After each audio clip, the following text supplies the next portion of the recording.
All right, ladies, and everybody that plays in Plastic and Wood League, here we go, Division 7, once again, the Z team against the Inequalities is today's match.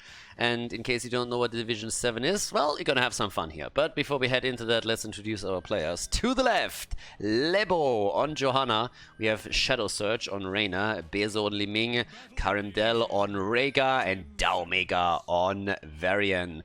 And over to the right side of the map, our first one in the best of 3, Battlefield of Eternity. We have Jillian on Alarak, Kenny on Mephisto, Sejra on Mal'Ganis, Frendenson on Artanis, and Jim Beam on Ana. Let's go!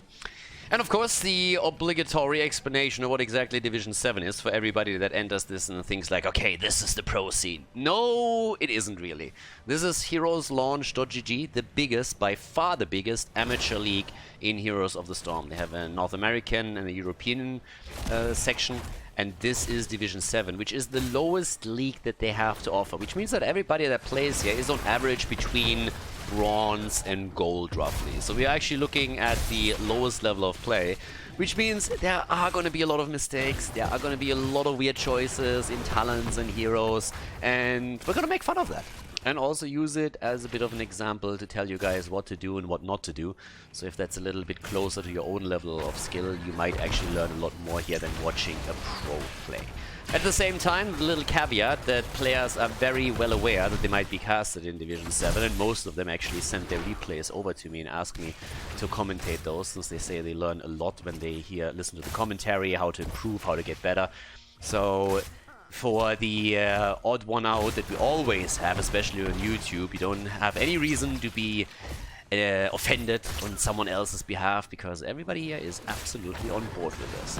I'm already on route to go into my usual Varian rant, because over here we see High King's Quest, which pretty much indicates that Taunt is not the level 4 choice. And I know that it's always tempting to go into other talents on level 4. I'm not saying you can't win with those on a low-level league.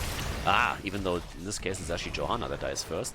But at the same time, if you guys plan on getting higher with your team in an amateur league and getting better, then at some point you will have to switch over to Taunt. It's just by far the best talent on Varian on level 4. And incredibly impactful as soon as you start to learn a little bit of synergy with your teammates. And honestly, I'm always hesitating a little bit to call that coordination in the first place, because telling your mage to try and hit a stunned target instead of a moving target is not really a lot of coordination. That's more like common sense, or at least it should be.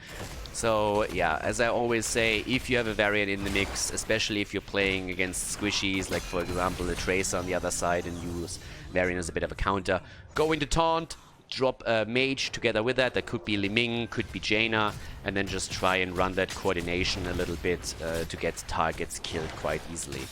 We have a few other variations also at this point. Right now we're looking at the Force Armor into the Charge Blast for Liming, so a bit of a heavy focus into the missiles. And it's interesting to see Ana go away from the traditional Ana build these days. Seems like either she hasn't really read the patch notes, or she's just more comfortable with this one. But we actually have a grenade build for her. Whereas these days the Sleet Dart is again the most used build. And yeah, there we go. The Memeblades! Instead for Smashy Smashy, we're going into Memeblades with Varian, so it is up to the red team to try and deal with that. Now, as I said before, Taunt is clearly, and very much so, the best option on level 4. Honestly, there's always people that want to argue with me about this point. More than 4 years of competitive Heroes of the Storm have been pretty conclusive in what to use on level 4 for Varian, and yeah, there is just no argument there. Memeblades can be funny, on a low level you can even win with it, but that doesn't make the talent any better in comparison. The one thing though that is always happening when you have a Memeblade Variant, it is still up to the opponent's team to exploit that. Because it is a mistake, but the opponent has to exploit it. And if you're playing on a very low level, then there is a lot of teams that you go up against that just don't know how to do that. And the best way to deal with it is honestly just stuns. You stun Varian, you drop damage onto him, and you just don't give him a chance to go for all that heal. So that's the best thing that you can do. It's a hero, it turns all of a sudden into a hero that wants to have a sustainable fight there, and you just don't give it to them.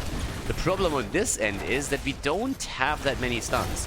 Now, Atanas is already a garbage hero on this map as well. It's easily... Well, it's easy to mistake that for a useful hero because you see amateur opponent and you think, oh my god, Twin Blades! It's amazing! Against the Immortal! All that damage! But the problem with Atanas is that any other hero that you can pretty much play in that role that is in the meta gives you just more value.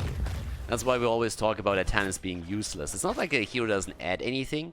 Having a 5th hero in your team obviously always gives you something. The problem is that comparing him to other offlaners that you could play there, like Blaze, like Urel, Thrall, Yorick, Rexa, and so many others, you just don't get any value in. And one of the things that he doesn't have, which in this case is actually kind of important, is he doesn't have any form of stun. So that makes it a little bit of a problem against Varian, because you want to really lock as many stuns onto the front line as you possibly can. And a lot of the Varian players, especially on the lower level, they have one big problem, and it's called they have YOLO syndrome. It's a little bit the same that Illidan players usually have, so they tend to overextend and then go a little bit too deep. This was, by the way, a little bit of a weird one. They could have gone for the camp instead. They were trying to go for the kill. Now they get neither. They lose camp, they don't get the kill, and they lose 2 in the process. So the fiesta is underway. Oh my god, they kill Kenny! Bastards! Kenny died a gloriful death and 3 heroes down already. But yeah.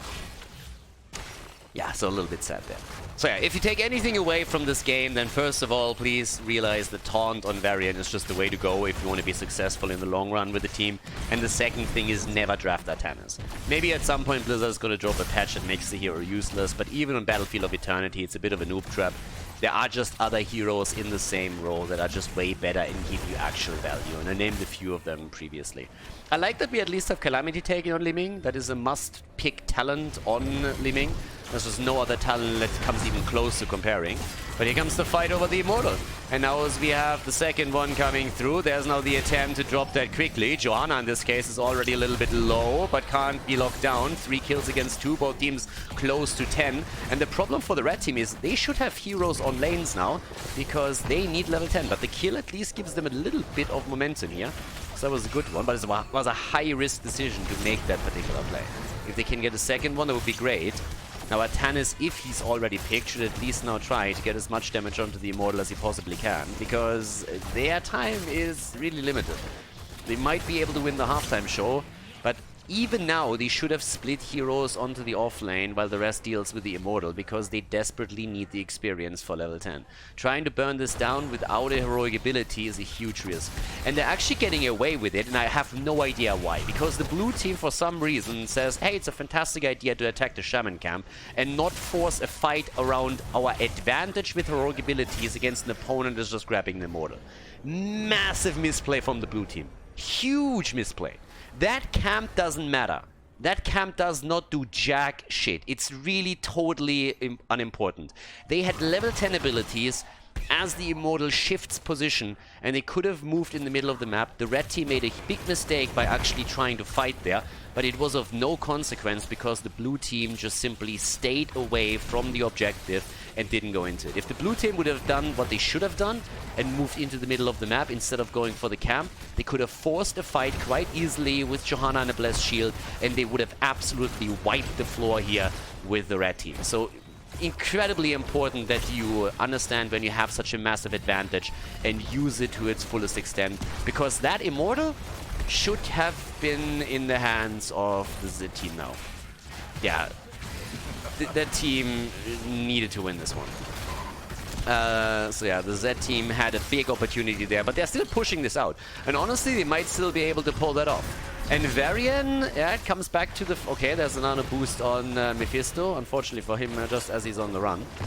But as Varian moves in, it's important that Alarak deals with him, because, again, their numbers or their tools are a little bit limited because of the draft that they threw out there. And as I said before, Atanas just doesn't do anything in this setup for them. He has a lot of wave clear now, mainly because he was the entire time on the solo lane. But obviously, that doesn't really matter too much when it comes to the actual fights. So as we're looking at all of this, it's kind of noteworthy that Varian is sitting at 18,000 damage. Again, solo lane doing well for him. 18,000 on Mephisto. Yeah, but Varian with this draft, and especially with the pick over into Artanis, is going to have more value here in this case. But over there comes the attack, the kill against Li Ming, and there's the second one. 2 kills, easy peasy. Li Ming and Rega are both down, and the third one follows as Jimmy gets annihilated as well. 3 down, and now the immediate push onto the camp. Take the camp. And Artanis actually loses at the top, gets soloed by Varian. Now that shouldn't really have happened. And Varian just does what a Varian does. He's like, I can't take this camp. It's gonna take 5 hours, but I'm gonna get it. In this case, not really true. But we've all seen these Varian moves onto, let's say, a boss, for example. With the total determination to show everybody that he is actually capable of taking the camp, no matter how long it takes. So with that said, here comes the move up to the top and to the next Immortal. And if the red team continues like this, they have a pretty good shot there. Varian goes into the 1 versus 4.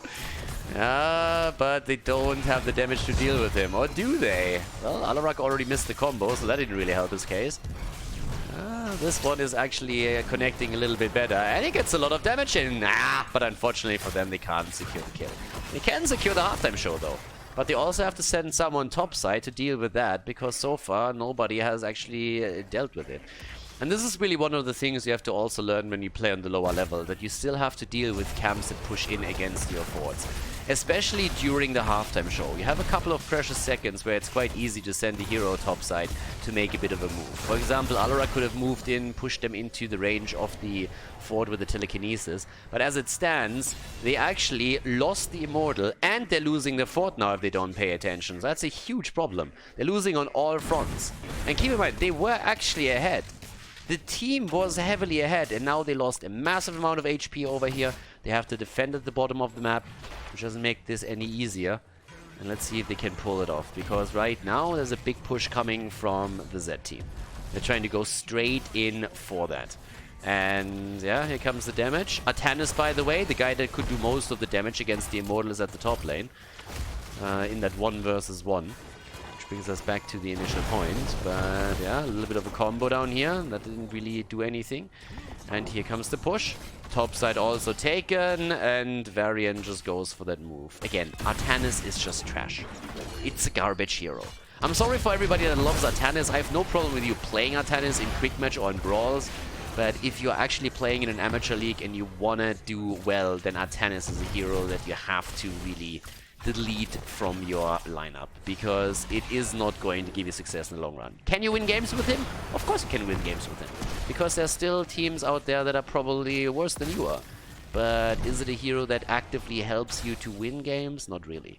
You win games despite Artanis, not because of him.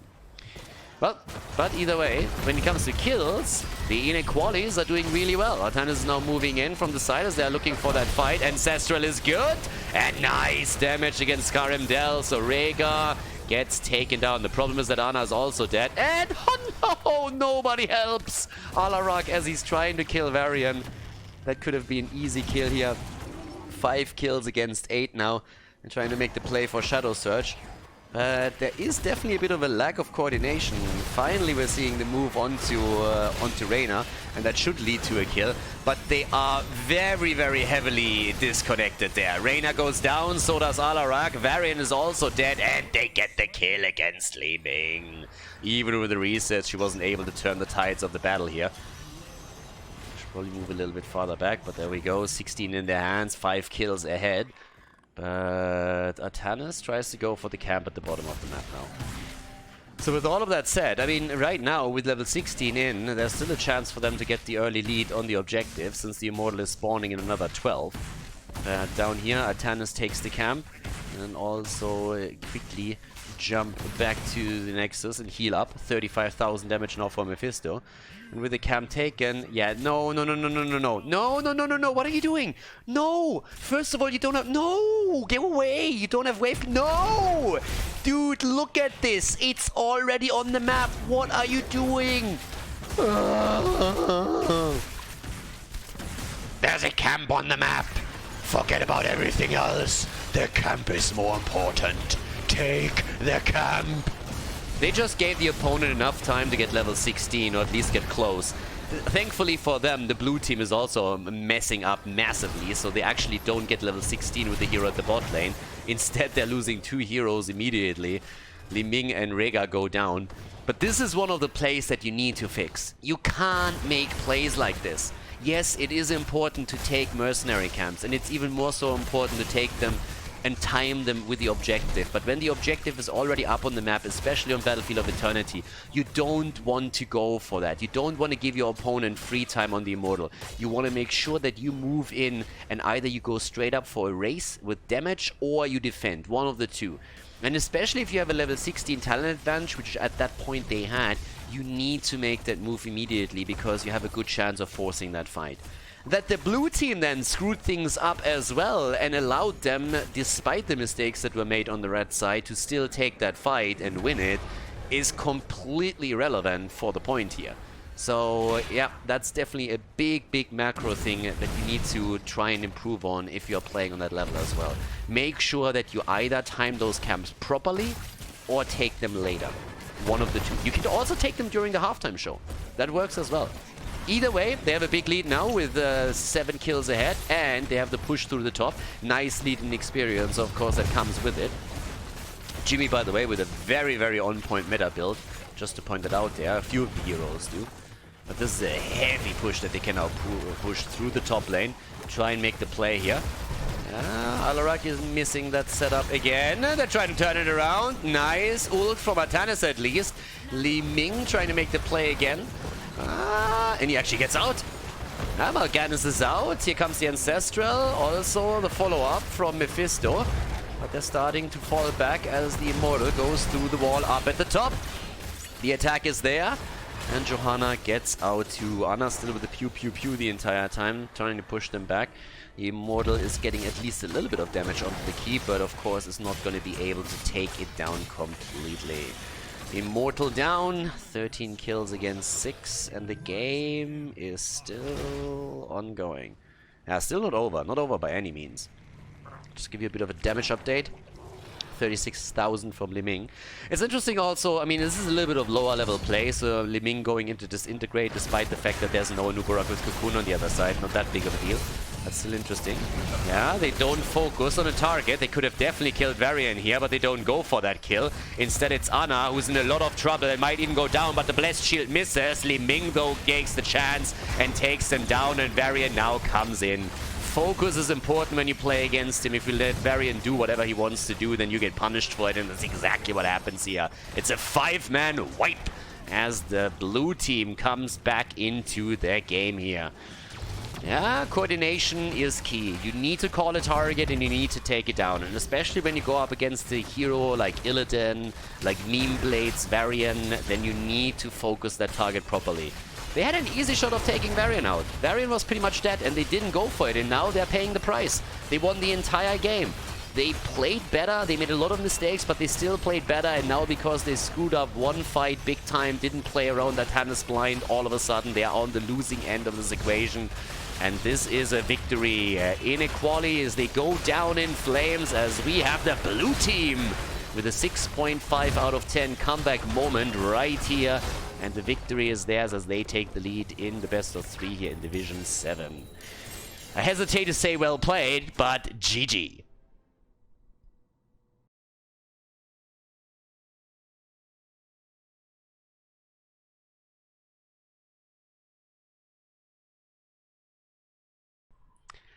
Game number 1, ladies. The Z team in the lead in the best of 3 on Volskaya. And yes, you are seeing correctly. We have a Cho'Gall in the game. But first of all, the blue team with Shadow Search on Vala, Lebo on Johanna, Da Omega on Malthael, going right in for the last rights value, Karamdel on Lucio, and Bezo on Orphea. And on the right side, the inequalities with Jillian on Cho, Kenny on Gal, Frundenson on Li Ming, Sejra on Greymane, and Jim Beam is playing Oriel. Now, I think I have to point this out. This is actually the newest patch, so it's 49.1. This is where Blizzard changed the experience globes a little bit after they realized that the first iteration of the experience globe was absolutely stupid. Not that the second one is much better. I mean, it's a change, again, that nobody asked for, that nobody wanted, and that we have for some reason, so it's wasted development time.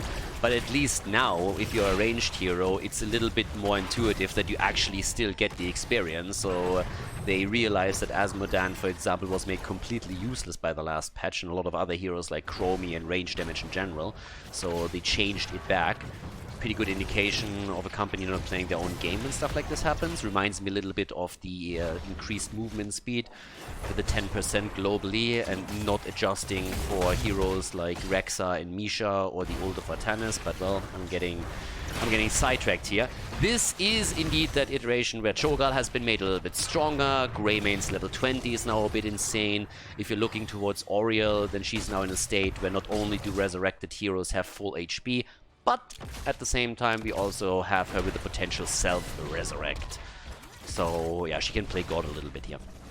So in this game, it's going to be a bit interesting to see what we are actually going to see. The combo between Cho'Gall and Oriel has been a decent one from the start. You have Malthael against that though, and his percentage damage is obviously going to do quite a bit here, so we'll see how that works out for them in the long run. I'm a little bit curious to see what Vala is going to go for in talents. This is Division 7 after all, so I'm a little bit scared that she might go for Creed of the Noob on level 4, which is still one of the worst talents in the entire game. But obviously, even if she goes into a proper build and now chooses multi-shot talents, then on level 16, Manticore is going to be a massive tool against Cho'Gall, especially once that she's able to pick up her level 20, which should be Farflight Quiver if she goes for a proper build here. Well, as it stands, items are taken, so I like that. On the map, it's really important that you take those, and I'm pleasantly surprised. Punishment, there we go, that's my girl right here. Vala going straight into a proper build, that's always a big win. So she has the wave clear as well. Again, later on in the game, they're going to do much better against Cho'Gall. But the bigger question is now, how are we going to go about objective number 1? And is anybody going to make a play for this one up here to the top and try to go for the support beacon? So far, the answer to that is no. In terms of talents, we now also have the rollback. We have dominance taken. There's also the bombs away. So yeah, Cho'Gall in general has been buffed in the numbers a little bit. But let's see. Top side, they're trying to deal with the camp here. Still nobody making a move for the support camp. So it seems like everybody is just waiting for the objective. Everybody is just chilling and saying like, okay, we got this. Objective time. It's totally fine. Play around that. We have the train coming, by the way. So yeah, Vala is already sitting tight there. They're hoping to get a kill against Greymane apparently. And he's wandering out a little bit deep, if you ask me. And that should be a kill. Yep, too aggressive. Oh, yeah, RNG is there. Greymane is too aggressive, his dad doesn't watch the minimap, and that is his demise. But I like the reaction. The reaction at the top is to push this a bit. Now they need to be careful that they don't push it too much, and they should also start to gather their forces in the middle so that they can contest the point if they really want to do that. But again, keep in mind that one of the first things that you need to learn in Heroes and any other MOBA is you need to watch the minimap. You don't see the opponent's team, might be a pretty good idea to maybe play it a little bit closer to home and play rather at the gate. You don't always need to push a wave out where it stands to be successful there. If you're in experience range, that alone is already enough. But here comes the fight, and already Greymane is looking for some damage against the front line, so Johanna takes a bit of a beating. Gets clawed down here. Now with Calamity also in the hands of Li Ming. There's good damage output from her too. Level 1 talent with a Force Armor. Still taken, as in the last game. But let's see how this is going to pan out now. I'm also a little bit interested to see what Oriel goes for on level 10, because you can still play Aegis with this one. If Malthael goes into Last Rites and you save the Aegis to counter that, that's a pretty good value move that you can make. You don't necessarily have to go for Resurrect here, despite the fact that it has been buffed just now. Then again, you kind of also want to keep that bad boy alive.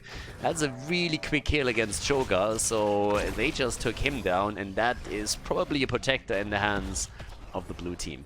And with that, normally, again, we have the move towards the top lane. So oftentimes we see the wall taken down in the middle, and then the rotation towards the top to take the fountain down, so that once objective number 2 spawns, you have a very good stand there against your opponent, have a bit of an advantage. So that's a traditional rotation that you would want to go for. And that's exactly what they do.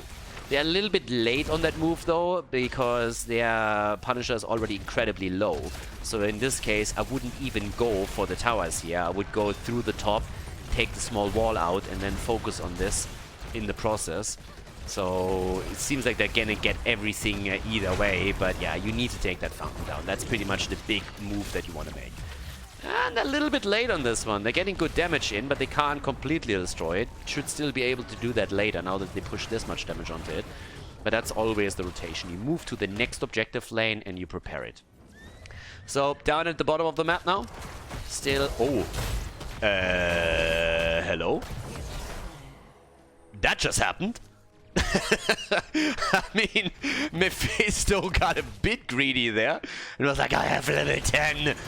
Khaldor told me that with level 10 I have the advantage. Let's go for it. It's not quite like in Star Wars, where when you have the high ground, apparently you can't lose and you win 100%. So you still need to make sure that you actually have an advantage over your opponent. Level 10 or no level 10, I don't really care. So Mephisto goes down pretty quickly. Doesn't even get the counter kill, but that was a little bit weird either way. I mean, but let's come back to it. We have Resurrect taken, and we have Go for the Throat for Greymane.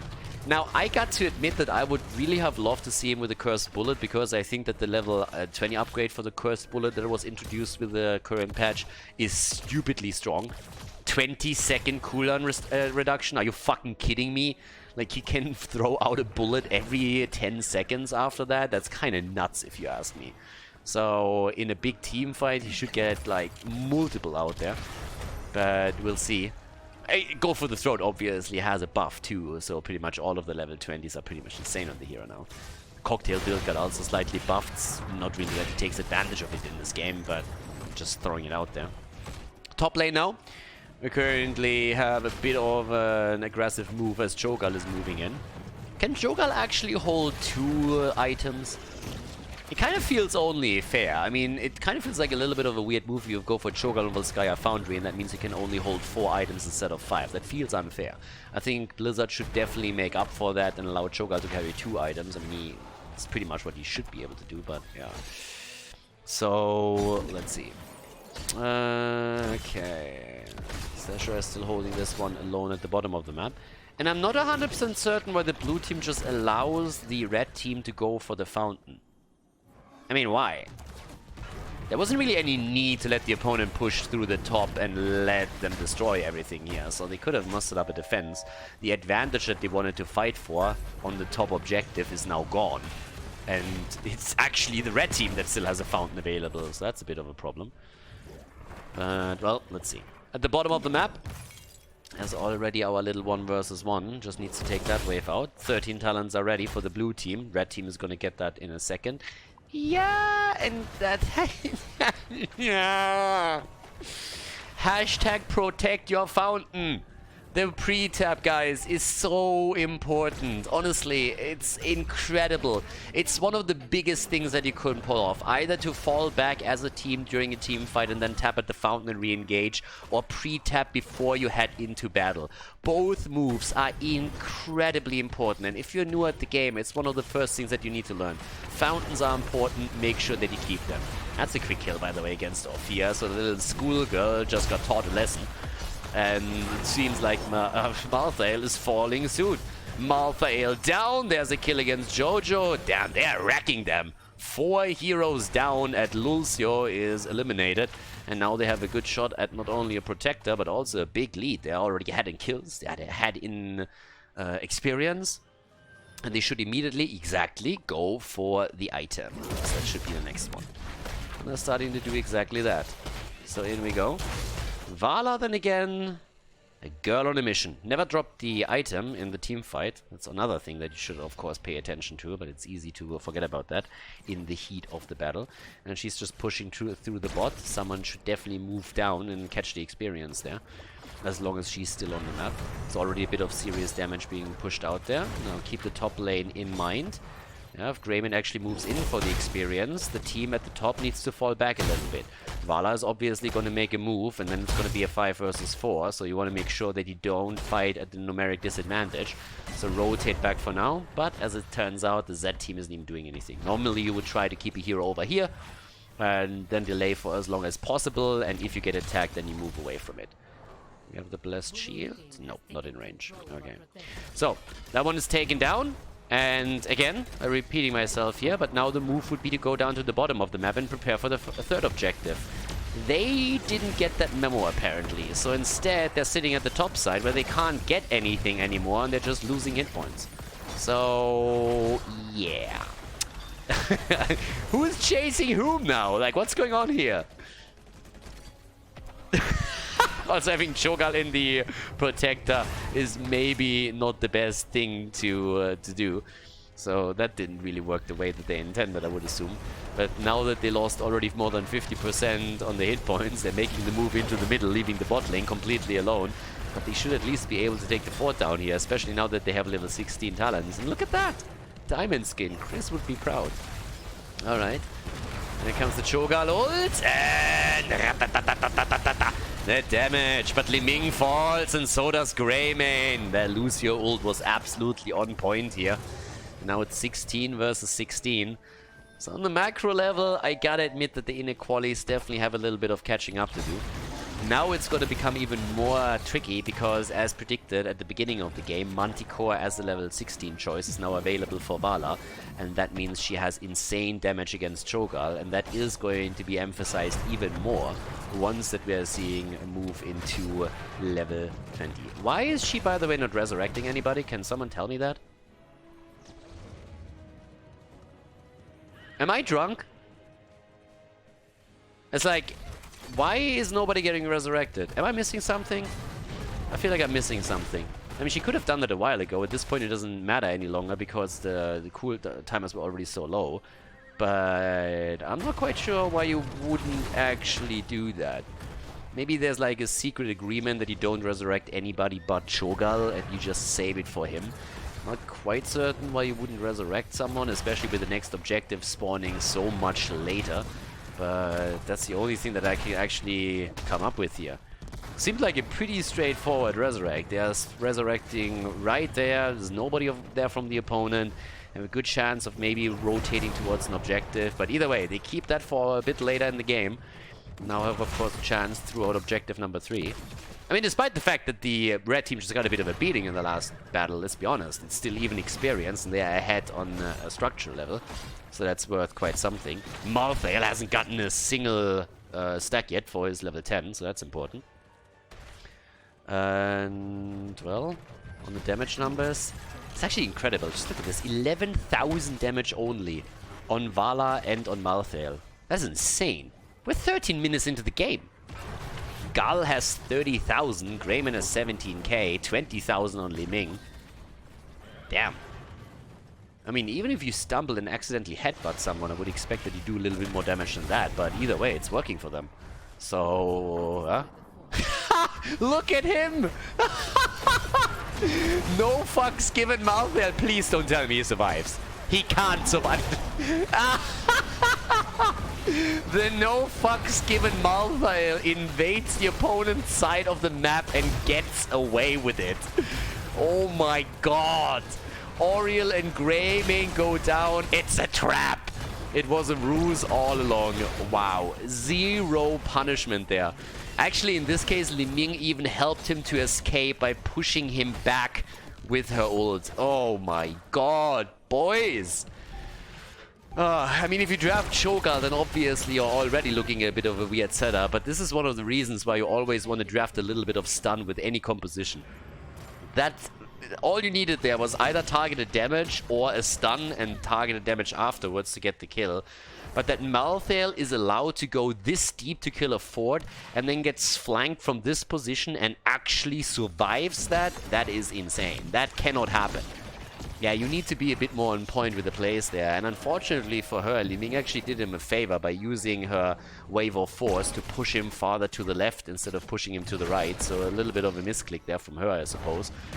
But yeah, in this case, what you really want is you need to have some CC. If Auriel hits a whip, that's one thing. But if you have, let's say, a jet propulsion, that would work too. This is actually one of the problems that this composition has. I haven't really talked a lot about it, but one of the things that has always been true for Heroes of the Storm is that triple damage is total garbage. It's trash, it's shit, it's total useless. You want to have two melee heroes at the front. You want to have a side laner, and you also want to have a main damage dealer.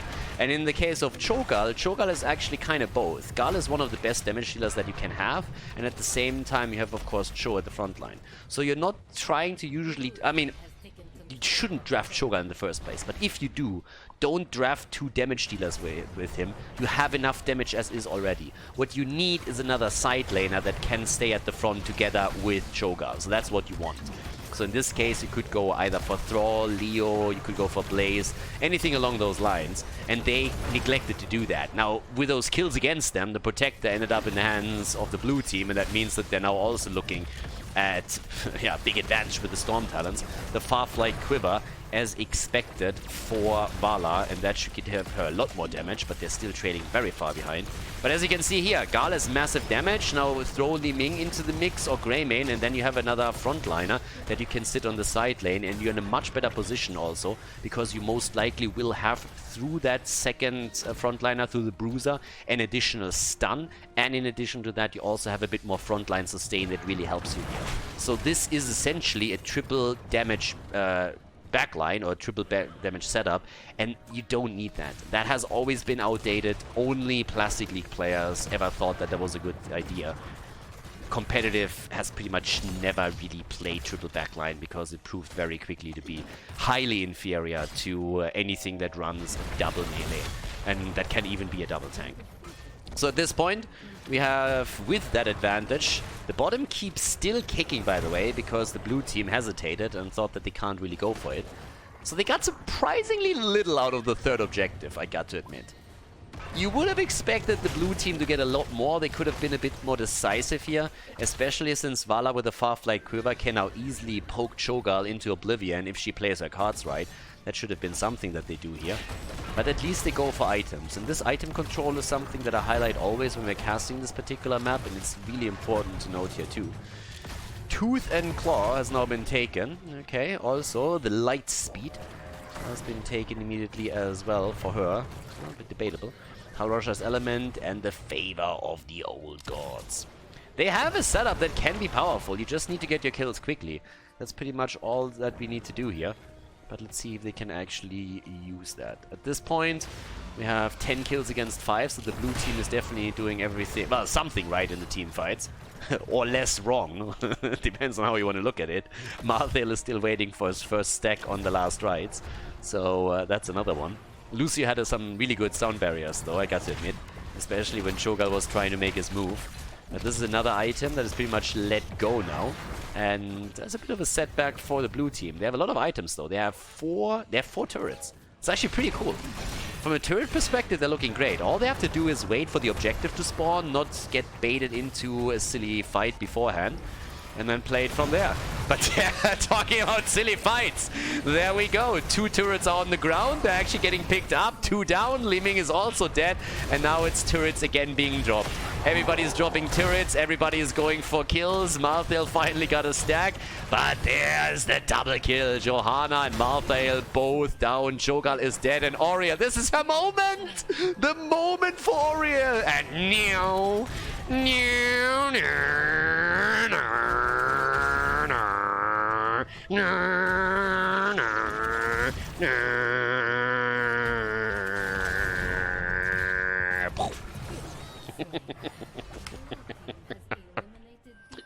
Took a little bit longer than expected.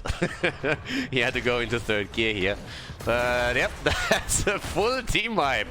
And Auriel is sitting there and saying, like, I told you guys I needed to save my cooldown. I told you it would be worth it. So Auriel is totally happy with what just happened. The rest of the team is like, hey, we want to have a revive too. You can revive them. You do know that. You have the ult up. Is that a bug? Am I crazy? Like, what? Like, why is nobody yelling at her? Is she really saving it for Cho'Gall again?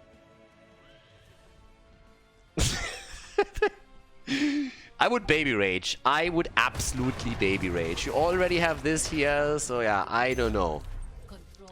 You have a big opportunity, but this is a little bit weird.